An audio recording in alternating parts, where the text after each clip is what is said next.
And Matt, do you want to do the intro or do you want me to do the intro? I don't remember. What did we do last time? I don't know. I don't know. All right, so why don't you roll for it? Honestly, that's right. We roll. we need a dice roller. And oh wait, hold on. Okay, shit. You make me actually get a die. Oh, I got mine right here. Your graying dice bag. No, look, it's still good. It's just got some. Are we rolling? Are we rolling a d20? Is that how that's working?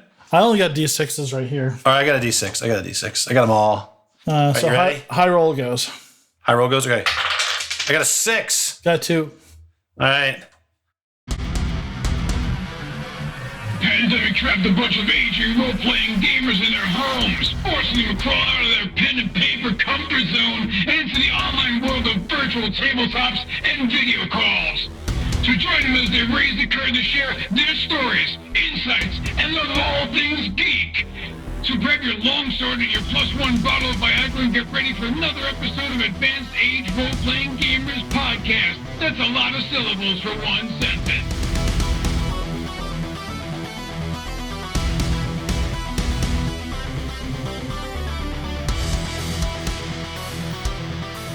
Welcome to the Advanced Age Role-Playing Gamers Podcast series of Meet the Cast. Today we're going to meet Tyr. Hello, everybody. All right, Tyr. So we just want to get a chance to sit down with you and ask you a few questions about yourself and sort of your history with gaming.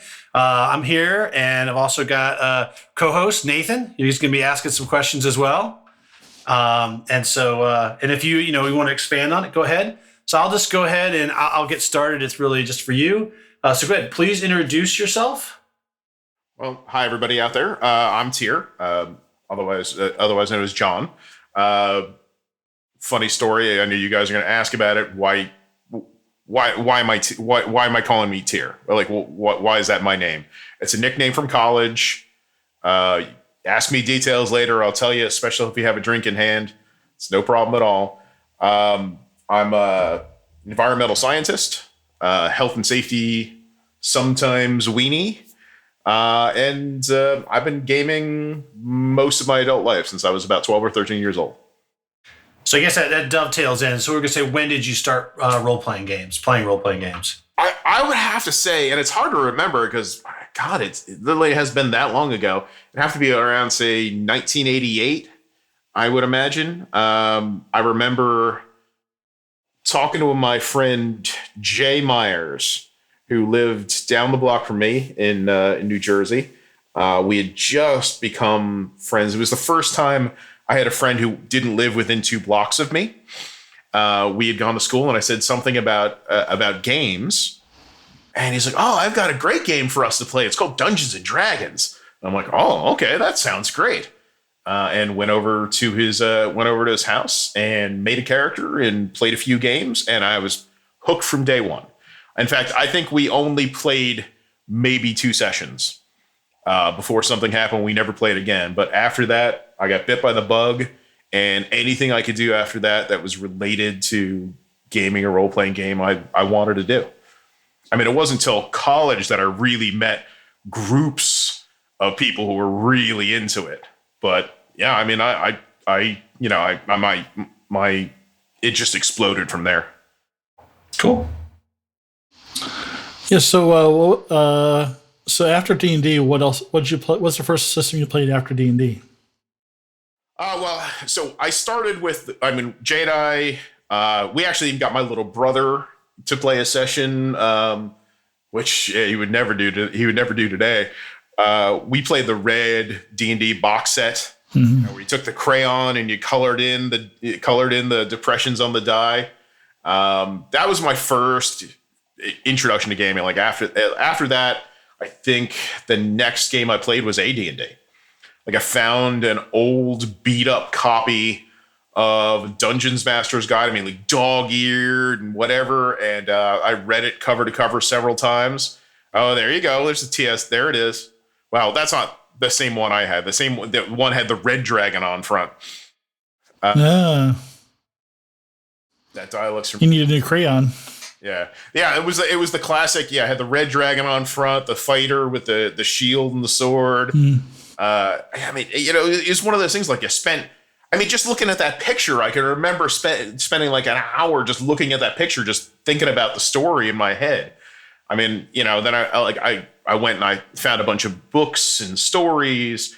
I started board gaming at that point. I think after that, but before I went over to AD&D, I played Talisman. Oh yeah. Warhammer board game.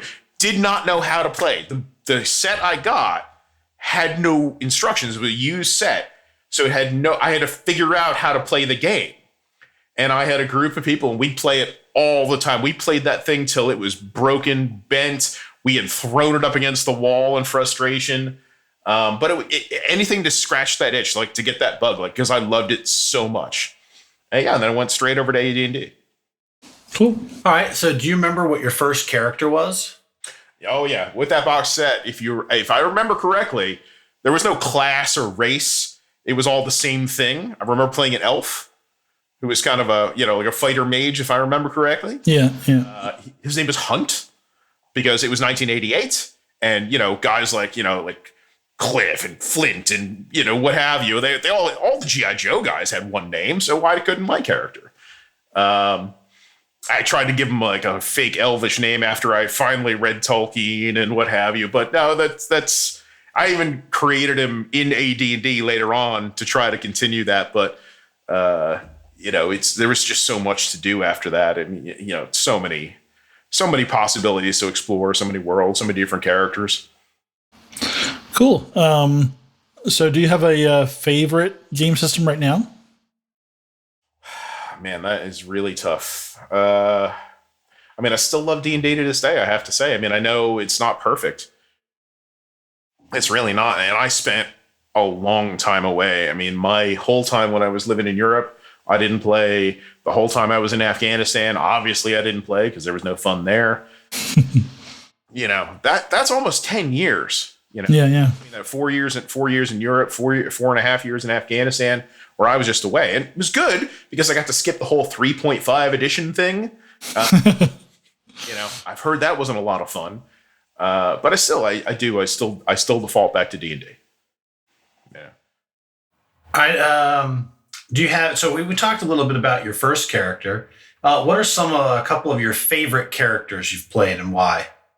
Matt, you're going to know this real well because from GURPS Fantasy, my psionicist.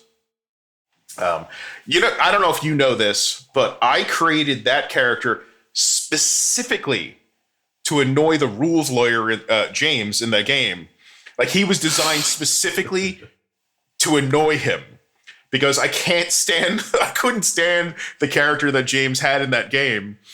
He had the wild mage, right? If James is listening to this, I love James as a person, but I could not stand that character, and all I wanted to do was have a character that could either foil him or possibly kill him.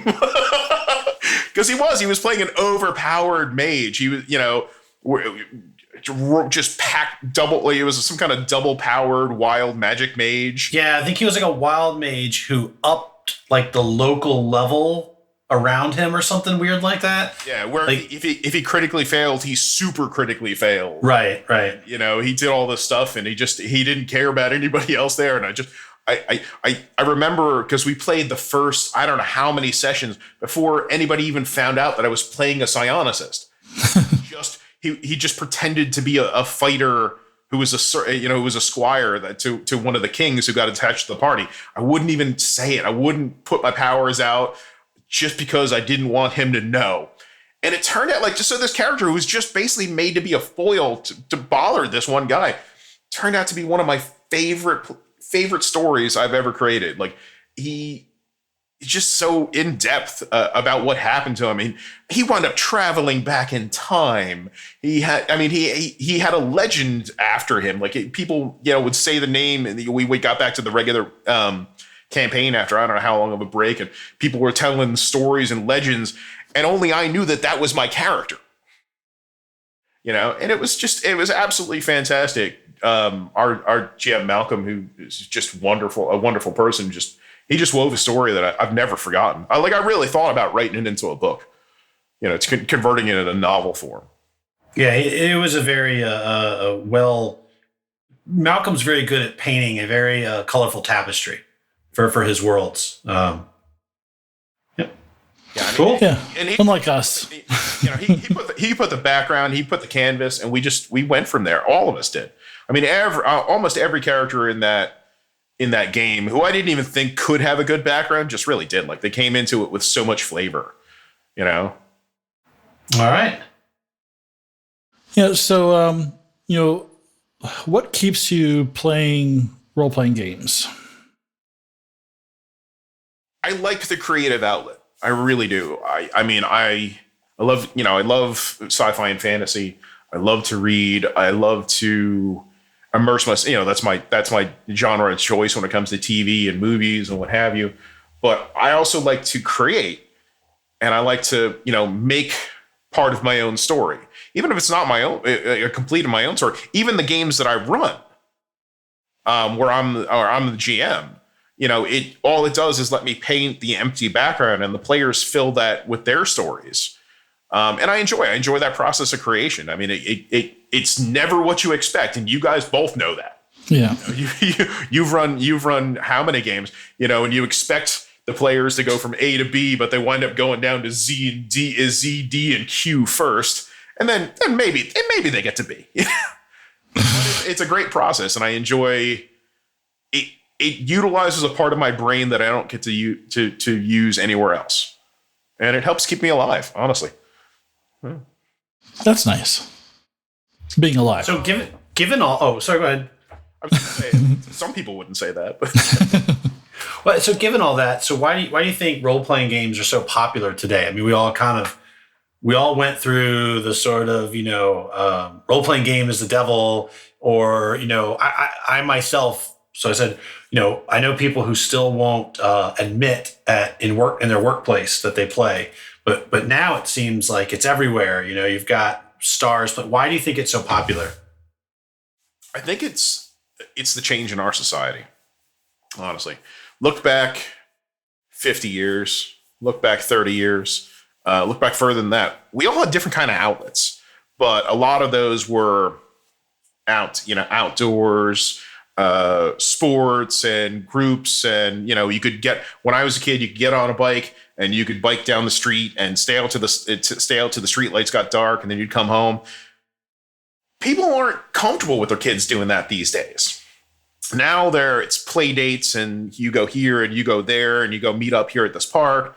A lot more constrained. Like, when adults, again, I wasn't, when I was a kid, I'm looking at it, but, you had larger, maybe our society was more agrarian when we were older.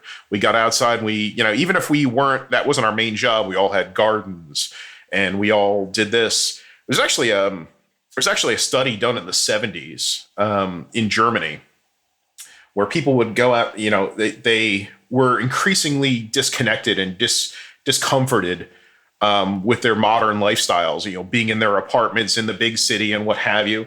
And this guy said, you gotta go out and you gotta connect with something. And you got to go out. He said, go out and connect with nature, but you can't afford it. You live in a city. So what the German government did was take a bunch of useless land under, on ramps to highways, and land next to power lines and things, like land that you just couldn't build on. And they broke it up into tiny lots, and they let people lease it for 99 years. These little tiny lots, and they're called, and the scientist's name was Schreber, and I'm probably butchering his theories, and I apologize, Dr. Schreber, but it gave them something to do outside their normal life, so they could go out and they could feel the earth, and they could make a little garden, and they could put their energies into that. And it's made people great. I mean, people wound up building these little sheds and staying out there all weekend. You couldn't have plumbing or anything like that, so they'd have chemical toilets and whatever, but they'd build beautiful little things just to escape their day-to-day, cubicle life and what have you. And I think that's what we're seeing here a lot, is we're seeing a lot of people, especially during the pandemic. We're seeing people doing the same thing again and again and again in the same space with the same people, and there's no escape. There's nothing to put their creative energies into. It's been a really hard winter. Hard spring, hard summer, hard winter. But you're seeing a rise in handicrafts. People doing old school things like puzzles, which have a very tactile feel, but you're thinking with your brain and you're putting these things together. You're seeing people take up hobbies and what have you. And role playing, I think, is one of those outlets. It gives people an escape from the norm. Cool. Yeah. So just as a quick note, I remember Stephanie, Nathan. Mm-hmm. Yeah. So her grandparents had one of those little lots, and I went out there one day with them, and they had a tiny little shed, and they had this little patchwork garden, and a whole bunch of them, like a whole group of them, and they were old, and they would go out on the weekends and stay most of the day. So it's a great little thing they did out there. That's really cool. It's. I mean, I knew families in Germany. They were like, oh yeah, we're going to our Schrebergarten this weekend. And it's like just the whole weekend. They're out in this little thing just to get away from the city and embrace nature, embrace something a little bit different, and it was just wonderful for them. I wish we did something like that here. Would be nice. Not going to happen. Ooh. Sorry, cancel something here. Almost deleted something. You were letting me go from the podcast already. No, not yet. We're not done. We're done with you. We're starting to divert from. We started out as a role play. Now we're going to start talking about gardening, and we're going to do a return to nature podcast. Bird watching. That's right. we do lots of things. New York. There was a big article in that about how people in Manhattan are embracing bird watching, because they're you could do it outside and get away to the park, and you don't have to do it around anybody else.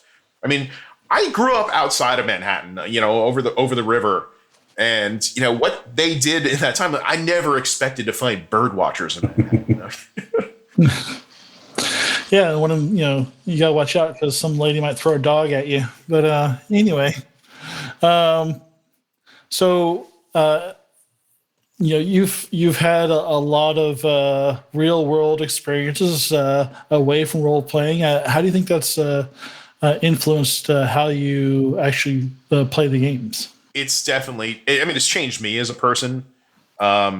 Traveling the world, meeting people from all over, from Asia, the Middle East, Europe, seeing bits of history. But it just finding out that people all over are basically the same. We're all kind of like we all just we don't like to go to work, but we do. We get our money, we come home. We want to spend the time with our families, or we don't. And then we want to go to bed, and we want to be left alone on the weekends.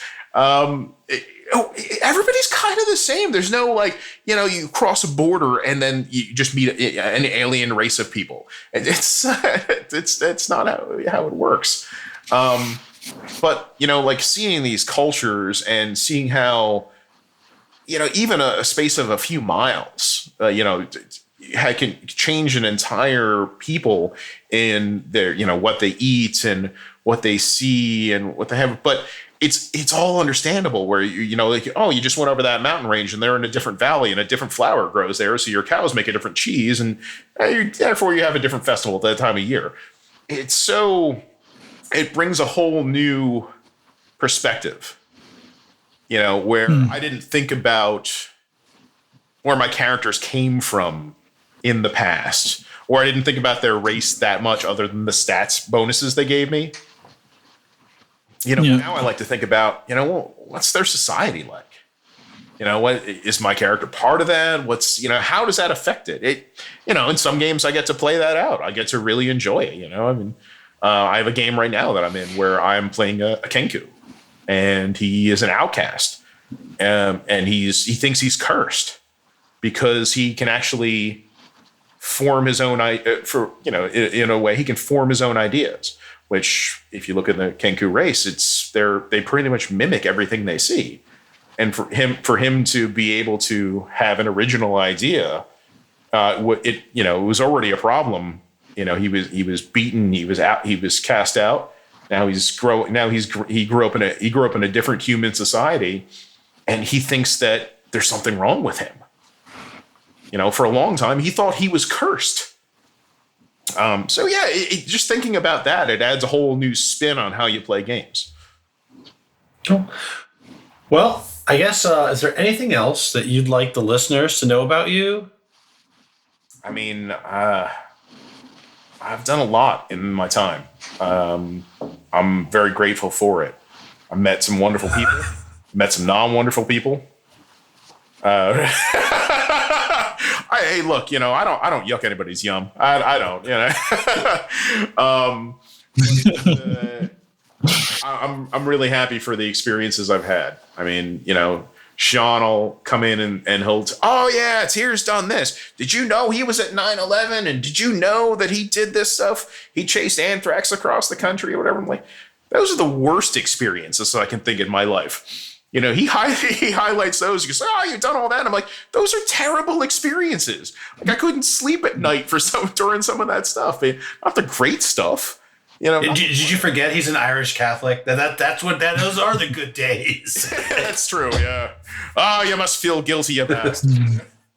I learned a lot of things about the Irish that I thought did not know were real. Because I spent most of oh yeah, he's really Irish. Then I went to Ireland. I spent time out there. I still to this day will never trust an Irish person when they give me directions. I'm sorry, I know that's racist, but I've had experiences with directions in Ireland my entire life.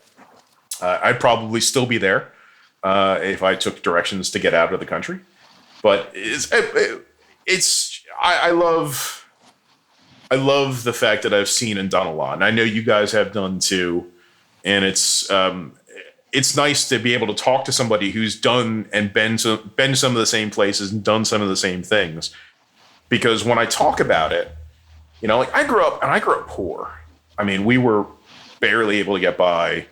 I was lucky we had a roof over our heads and, we could afford to put meals on the table, but it was tight.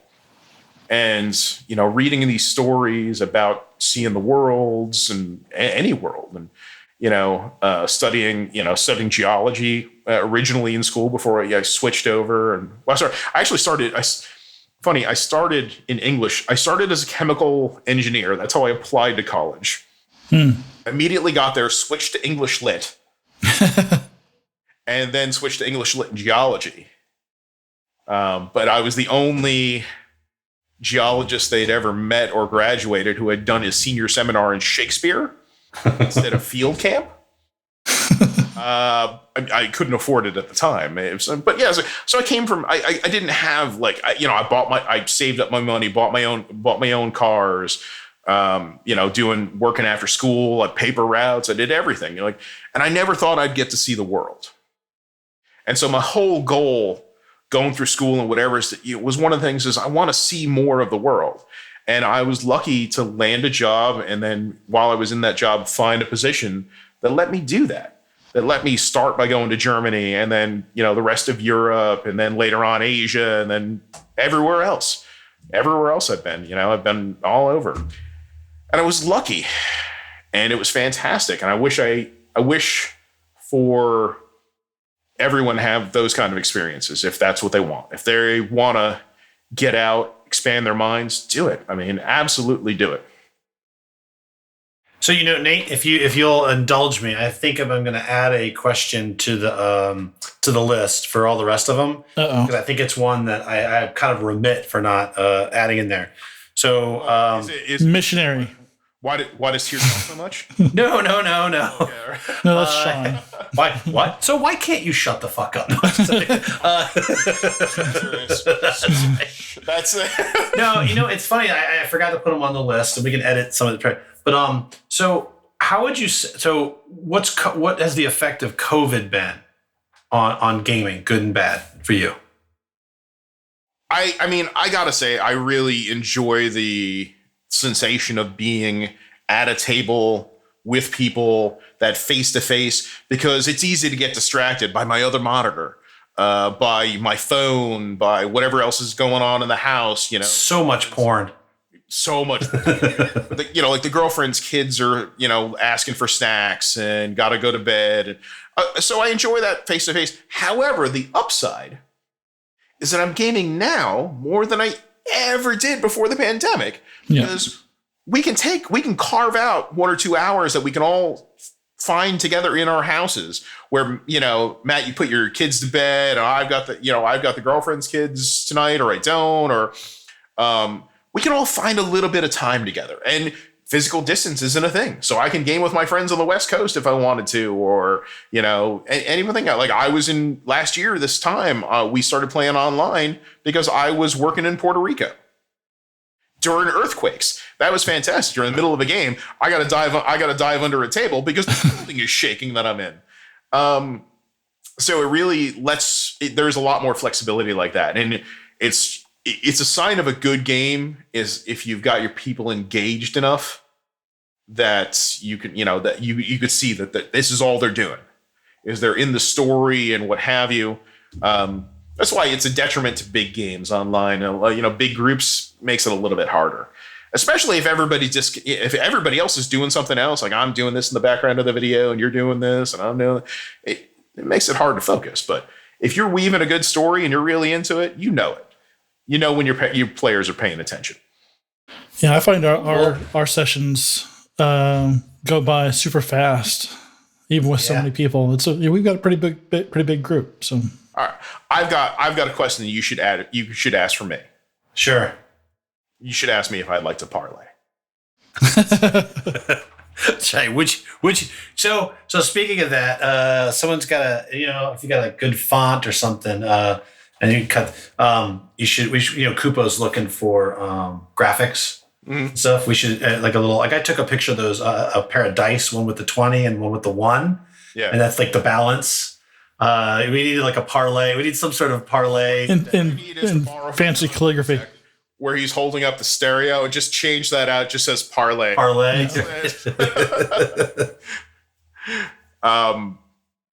For people who are not, who are listening to this audio, we had a game that Nathan was running previous to this, where I'm playing a paladin, and we were going to attack this deal with this fortress full of hill giants. My character decided to parlay with them to see if there was a peaceful way of going about this first, and the rest of the party was never let him forget that, because while he was trying to do this, they attacked the other side of the fortress by themselves and got routed. So yeah, they blame him somehow. Got their ass handed to them. Yeah, that's right. Why would you attack a whole fortress, an armed, fortified fortress of hill giants during the day?